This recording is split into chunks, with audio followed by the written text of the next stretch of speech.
Good morning students, welcome to our channel commerce classes by Pankaj Rajauria. तो आज हम लोग स्टार्ट कर रहे हैं अकाउंट्स का चैप्टर नंबर 2। चैप्टर नंबर 2 में हमने अभी तक जो दो क्लासेस है वो हम लोग ले चुके हैं, ठीक है ना। Class 1 and class 2। क्लास 1 में हमने डिस्कस किया था कैपिटल, ड्राइंग, गुड्स और लायबिलिटी। क्लास 2 में हमने इंटरनल लायबिलिटी और एक बिजनेस एंटिटी कंसेप्ट पढ़ाया था, क्योंकि उसका वहाँ पर कुछ काम था।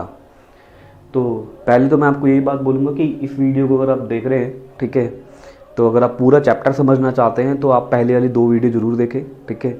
उसके बाद आपको यहाँ पर और अच्छे से समझ में आएगा।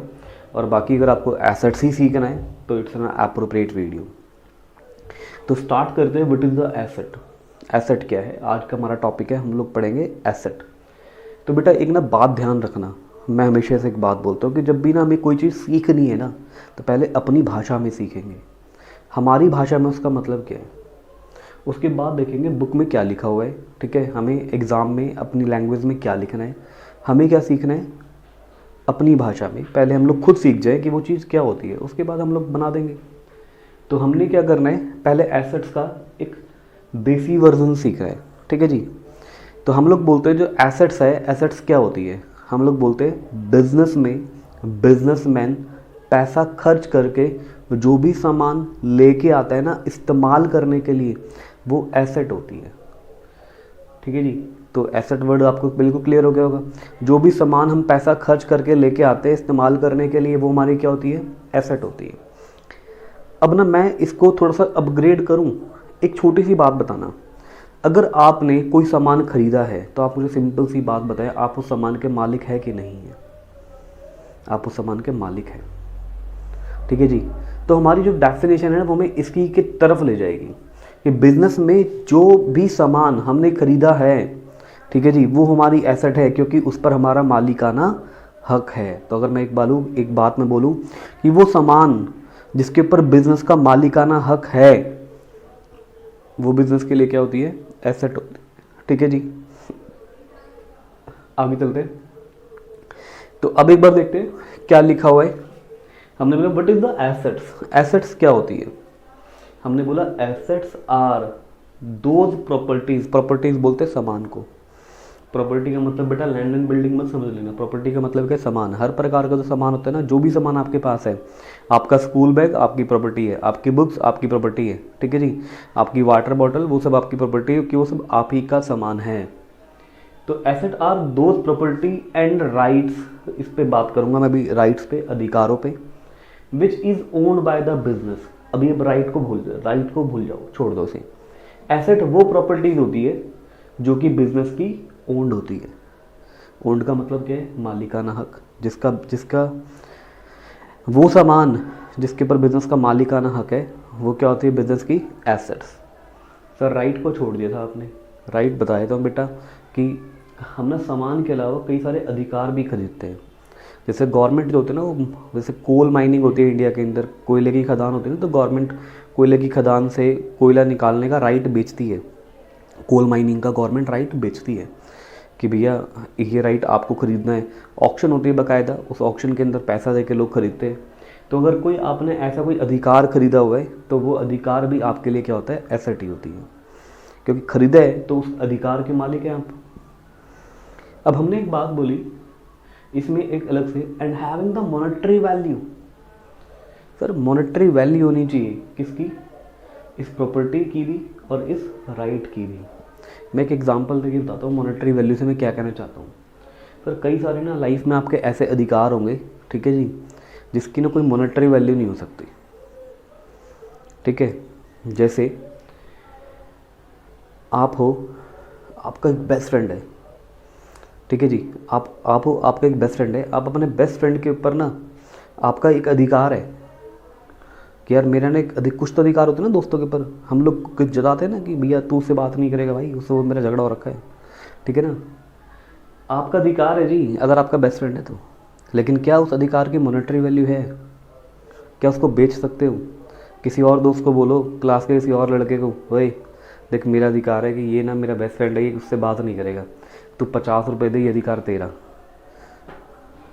ना, it is not possible. Right की आपका वाला जो राइट है उसका उसकी मॉनेटरी वैल्यू नहीं हो सकती, ठीक है जी। तो जो भी सामान होगा, जो भी राइट होगा, अगर उसकी मॉनेटरी वैल्यू है तभी वो एसेट है। आई थिंक आपको एसेट का मीनिंग बिल्कुल क्लियर हो गया होगा। एसेट का मतलब क्या है, वो भी जो भी सामान हमने खरीदा है बिजनेस के अंदर, जिसके मालिक है हम, और उसकी जो मॉनेटरी वैल्यू है वो हमारे लिए क्या होती है, एसेट होती है। अब बेटा हम लोग आगे चलते हैं। एसेट कितने टाइप्स की होती है, कितने प्रकार की होती है। एसेट्स ना बेटा हमारे यहाँ दो टाइप की होती है। एक होती है करंट एसेट, एक होती है हमारे यहाँ पे नॉन करंट एसेट, ठीक है। अब एक बच्चे का देखो हाथ खड़ा हो गया, वो बच्चा कह रहा है कि सर मैं बताऊं क्या, ये करंट एसेट क्या होती है। मैंने बोला बताओ। बोला सर पूरा तो नहीं पता, लेकिन इतना पता है कि आपने लास्ट क्लास में बताया था कि करंट का मतलब 12 महीने होता है। वेरी गुड बेटे, याद है देखो बच्चों को, बच्चे ने बताया करंट का मतलब क्या होता है, 12 महीने होता है। अकाउंट्स में जब कभी भी आपको करंट वर्ड मिले तो इसको 12 महीने से लिंक कर लेना। तो करंट एसेट्स, ये करंट 12 महीने को इंडिकेट कर रहे हैं। तो हमने बोला कि देखो जी, कोई भी एसेट जो 12 महीने के अंदर अंदर कैश में कन्वर्ट हो जाएगी, ठीक है जी, जो 12 महीने के अंदर कैश में कन्वर्ट करनी है, उसको हम लोग बोलते हैं करंट एसेट। कोई भी एसेट जो 12 महीने के अंदर अंदर कैश में कन्वर्ट हो जाएगी वो क्या है, करंट एसेट है। तो करंट एसेट की डेफिनेशन बिल्कुल सिंपल है। The current asset are those asset which can be converted into money within 12 month. जो 12 महीने के अंदर अंदर कैश में कन्वर्ट हो जाएगी वो हमारे लिए क्या होती है, करंट एसेट होती है। Example, goods. सर गुड्स समझते हैं ना आप, गुड्स क्या होता है, जिस भी चीज़ का हम लोग बिजनेस करते हैं वो गुड्स होता है। अब मेरा रेस्टोरेंट है, मेरे रेस्टोरेंट के अंदर पेस्ट्री रखी हुई, केक वगैरह रखे हुए बेचने के लिए। सर वो 12 महीने के अंदर अंदर कैश में कन्वर्ट करने कि नहीं करने। सर नहीं करूँगा तो ख़राब हो जाएंगे। तो पर्पज़ क्या है, 12 महीने के अंदर अंदर कैश में कन्वर्ट कर देना है, ठीक है जी। आगे चलते बेटा, हमारे यहाँ पे सेकंड क्या है, non current asset. Sir non current asset के बारे में अगर मैं आपको बताऊँ ना कि what is a non current asset, तो नॉन करंट एसेट में ना इसका उल्टा मत पड़ सीखना बेटा। कभी बोलो कि नॉन करंट एसेट वो एसेट है जो 12 महीने में कैश में कन्वर्ट नहीं होती ना, बेटा यहाँ पे ना मार खा जाओगे अगर इस तरीके से सीखोगे। तो मैं आपको सही तरीके से सीखना सिखा रहा हूँ, सोचना सिखाऊंगा। नॉन करंट एसेट जो है ना वो एसेट होती है जो बिजनेस में लॉन्ग टर्म यूज़ के लिए खरीदी जाती है, जिसको मैंने बिजनेस में लंबे समय के लिए खरीदा है। सर मेरा रेस्टोरेंट है, रेस्टोरेंट में बड़े बड़े काउंटर रखे होते हैं।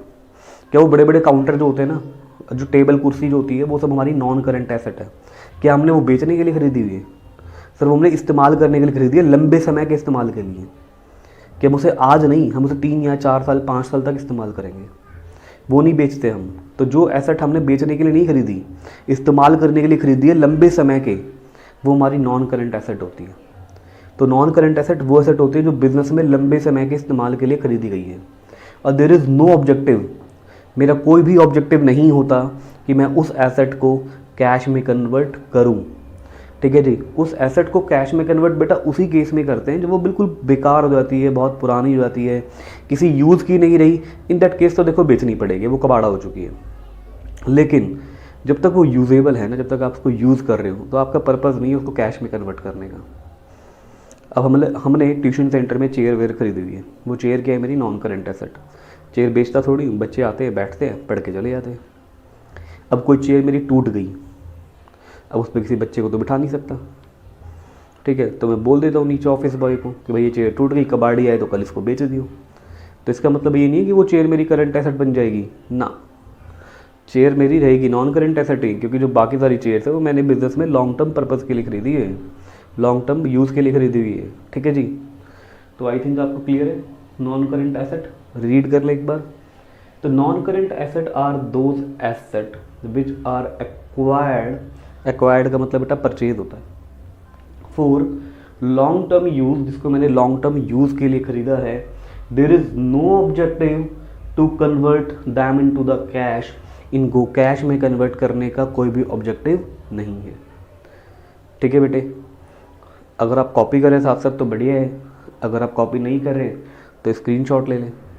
और अगर नोट्स चाहिए हैंड रिटन तो भैया टेलीग्राम चैनल पे ज्वाइन कर लें, हम लोग क्लास के सारे नोट्स वहाँ पे डाल देंगे, ठीक है जी। तो रिक्वेस्ट डाल देना, मैं आपको वैसे भी सेंड कर दूँगा, ठीक है।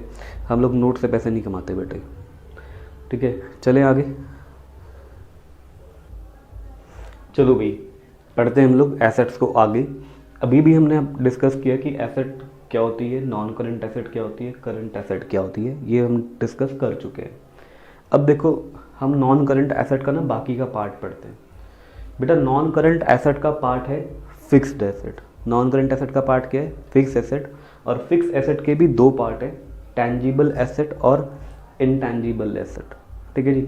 इसके जो पार्ट है इसके भी पार्ट, लेकिन वो हमारे पास नहीं है बेटा, वो 12th में पढ़ेंगे, ठीक है। हम खाली उतना पढ़ रहे हैं जितना हमें 11th में पढ़ना है, ठीक है जी। उसके लिए आप 12th जो ज़्यादा पढ़ना चाहते हैं वो 12th वाली वीडियो देख लेना, ठीक है जी।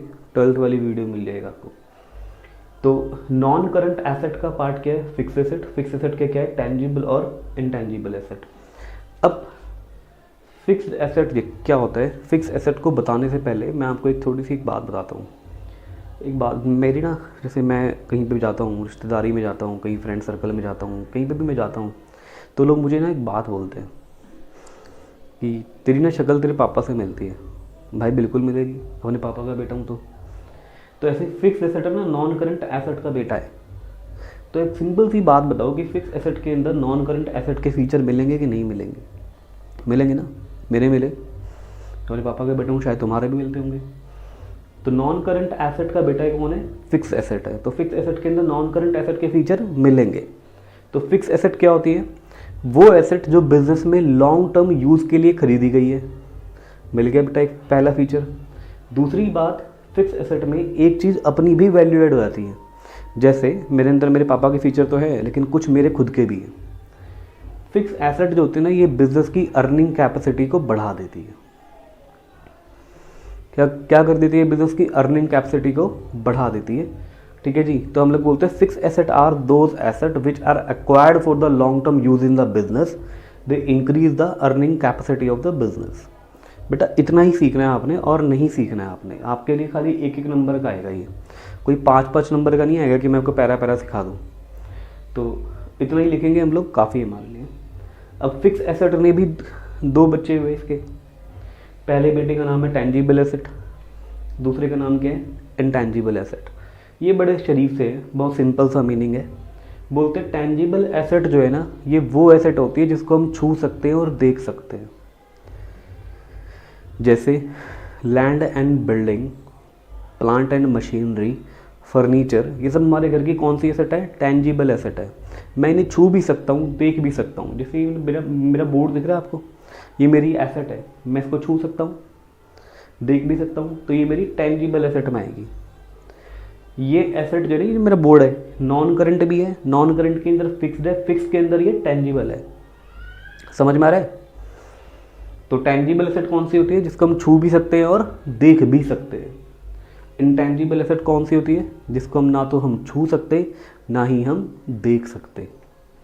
इंटेंजिबल एसेट कौन सी होती है, जिसको ना तो हम छू सकते ना ही हम देख सकते। लेकिन आपने उसके लिए पैसे खर्च किए, आपने पैसे खर्च किए हैं। पैसे खर्च करने के बावजूद भी आपकी जो इंटेंजिबल एसेट है, जिसको ना तो आप छू सकते हो ना ही आप इसको देख सकते हो। बताऊंगा क्या होते हैं। 1 मिनट के लिए मैं ना कुछ एसेट के एग्जाम्पल लिख दूं, फिर मैं आपको इसका एक्सप्लेनेशन भी लिखूंगा अभी, ठीक है जी। तो फिलहाल मैं खाली इसके एग्जाम्पल लिख रहा हूँ। Land and building, plant and machinery. अभी बेटे सारे एग्जाम्पल ना मैं बाद में डिटेल में लिख दूंगा। अभी फिलहाल मैं आपकी छोटी सी अंडरस्टैंडिंग के लिए लिख रहा हूँ। फर्नीचर। इंटेंजिबल एसेट के अंदर क्या है,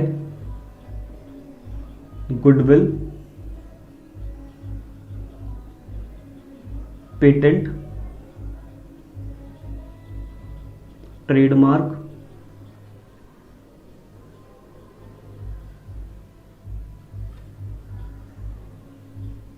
कॉपीराइट, ठीक है जी।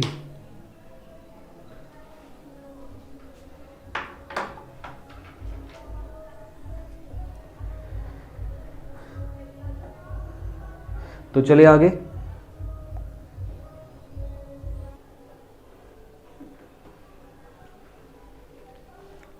तो हमने डिस्कस किया था टेंजिबल एसेट और इंटेंजिबल एसेट। टेंजिबल एसेट के बारे में मैंने आपको बताया कि टेंजिबल एसेट क्या होती है, जिसको हम छू सकते हैं और देख सकते हैं। इंटेंजिबल एसेट क्या होती है, जिसको ना तो हम छू सकते ना ही हम उसको देख सकते, इसकी कोई फिजिकल एग्जिस्टेंस नहीं होती है, पर पैसा दे के खरीदी आपने, ठीक है जी। तो टेंजिबल एसेट का एग्जांपल है लैंड एंड बिल्डिंग। आपको पता ही है बेटा लैंड एंड बिल्डिंग क्या होती है, ठीक है, छू भी सकते हैं, देख भी सकते हैं।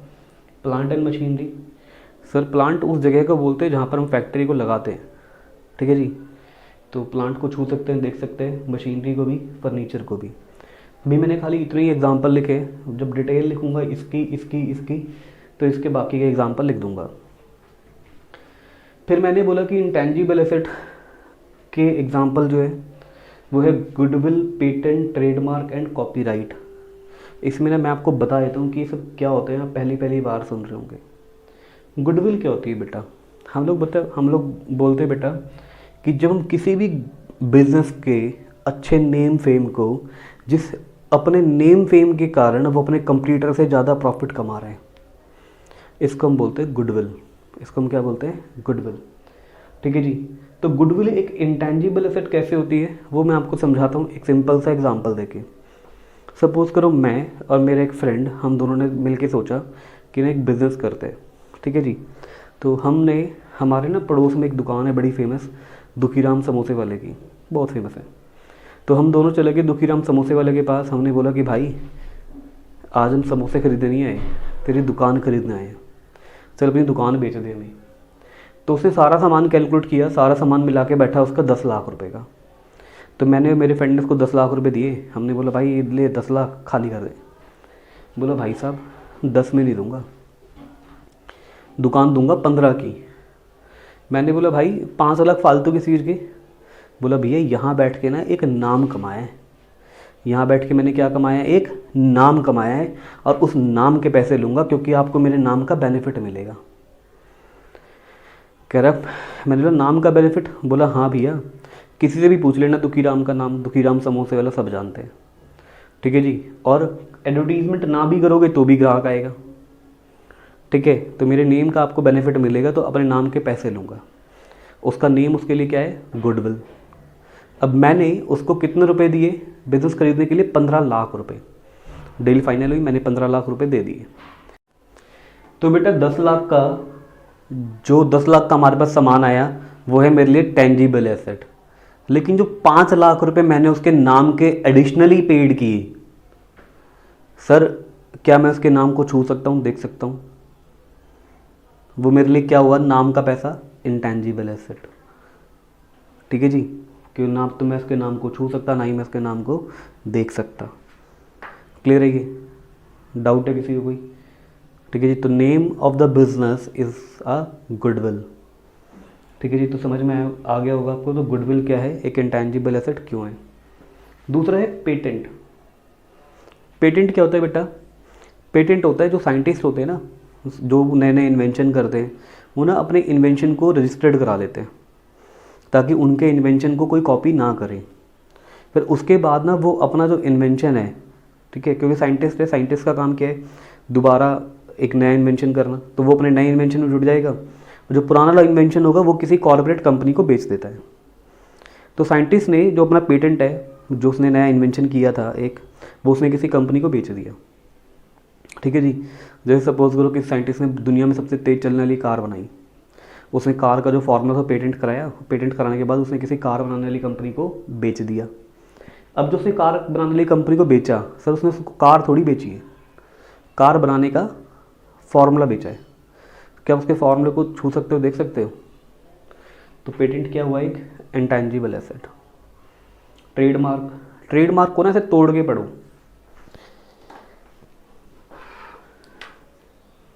ट्रेड अलग, मार्क अलग। सर ट्रेड का मतलब है बिजनेस, ऐसे पढ़ लो इसे, ट्रेड प्लस में मार्क, ऐसे पढ़ लो।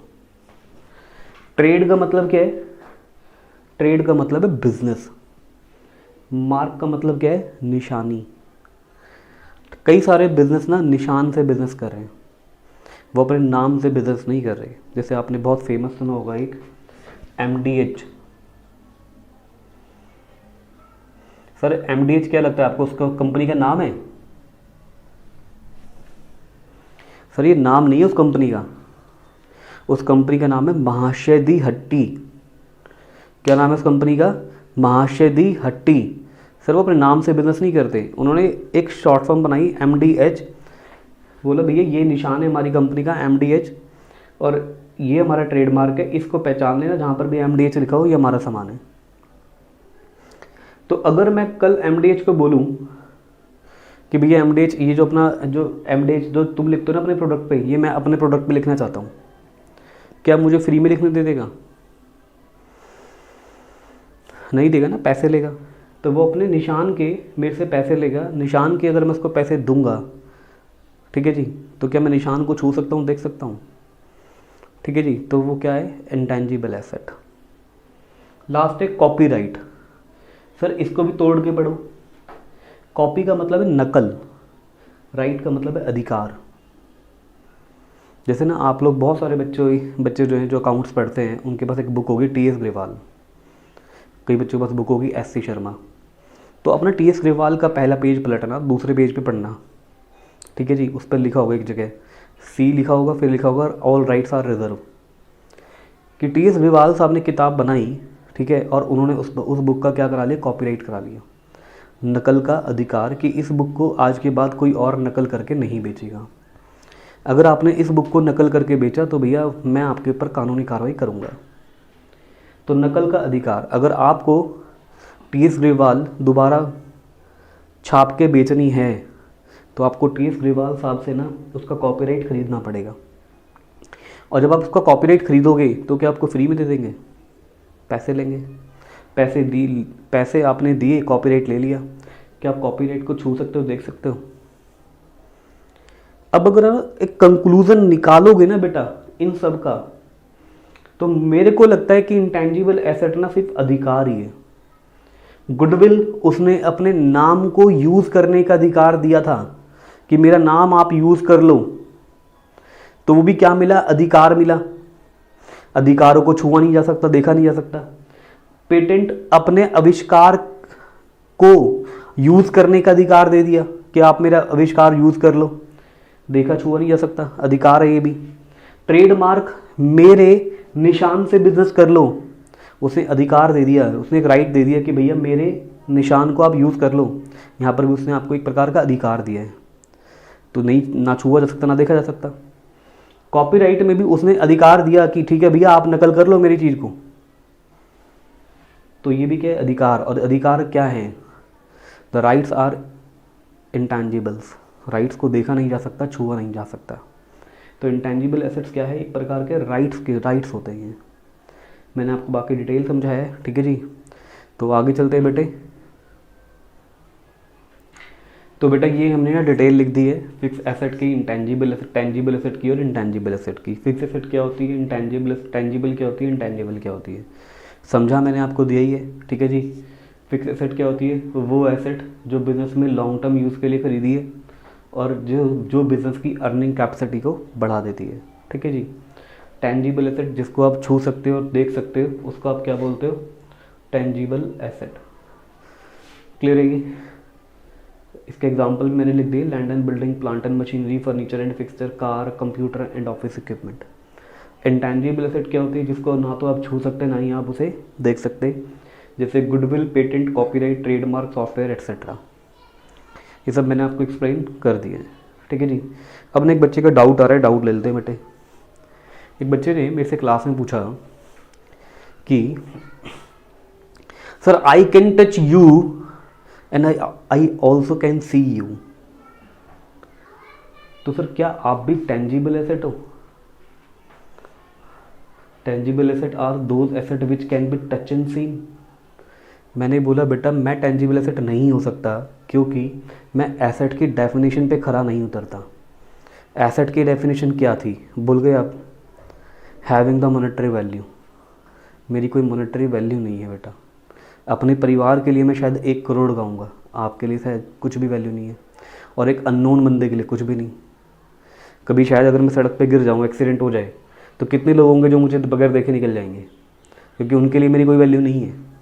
और अपने परिवार के लिए मैं अगर वहीं से अगर मुझे हॉस्पिटल ले जाए तो मेरे परिवार वाले करोड़ों रुपए खर्च करने के लिए ठीक तैयार हो जाएंगे मुझे ठीक कराने के लिए, है ना। तो मेरी मॉनेटरी वैल्यू नहीं है, इसलिए मैं टेंजिबल एसेट नहीं हो सकता। ह्यूमन बीइंग टेंजिबल एसेट नहीं हो सकते क्योंकि उनकी मॉनेटरी वैल्यू नहीं होती। पर मैं आपको एक बात बता दूं, मज़ेदार बात जो है, जानवर टेंजिबल एसेट होते हैं क्योंकि जानवर की मॉनेटरी वैल्यू होती है। आप कुत्ता खरीदने जाते हैं, सामने वाला क्या कहता है 20,000 का है, 30,000 का है। गाय खरीदने जाते हैं, भैंस खरीदने जाते हैं, पैसे मांगता है ना सामने वाला। तो जानवर को जो बिजनेस में जो जानवर इस्तेमाल किए जाते हैं वो हमारी टेंजिबल एसेट होती है, उनको बोलते हैं लाइव स्टॉक। क्या बोलते हैं? Live stock. लिख देता हूँ मैं आपके लिए एग्जाम्पल में, यहाँ से इस एंड को हटाओ, and live stock. Live stock कौन होते हैं? बिजनेस में इस्तेमाल होने वाले जानवर, ठीक है जी। तो एक एसेट रहेगी बेटा, उसको और लिख लेते हैं, फिर हम आज की क्लास को समाप्त करते हैं, ठीक है जी। तो आगे चलते हैं। फिक्टिशियस एसेट्स बेटा हमारा लास्ट टॉपिक है आज का। फिक्टिशियस एसेट क्या होती है, ठीक है जी। फिक्टिशियस एसेट्स क्या होती है? हम लोग बोलते हैं ना तो ये टेंजिबल होती, ना ही ये इंटेंजिबल होती। ना तो ये टेंजिबल है, ना ही ये इंटेंजिबल है। सर ये फिर क्या है? बेटा ये ना वो लॉसेस हैं, ये वो घाटे हैं जिसको ना आप एक साल के अंदर अंदर राइट ऑफ नहीं कर पाते। जो लॉसेस एक साल के अंदर राइट ऑफ नहीं हो पाएंगे ना, उन लॉसेस को हम लोग फिक्टिशियस एसेट मान लेते हैं। क्या मान लेते हैं उन्हें? Fictitious asset. थोड़ी सी डिस्प्यूटेड भी है। 2003 के अंदर सीए इंस्टीट्यूट की गाइडलाइंस आई कि आज के बाद कोई भी कंपनी फिक्टिशियस एसेट को अपनी बुक में नहीं दिखा सकती।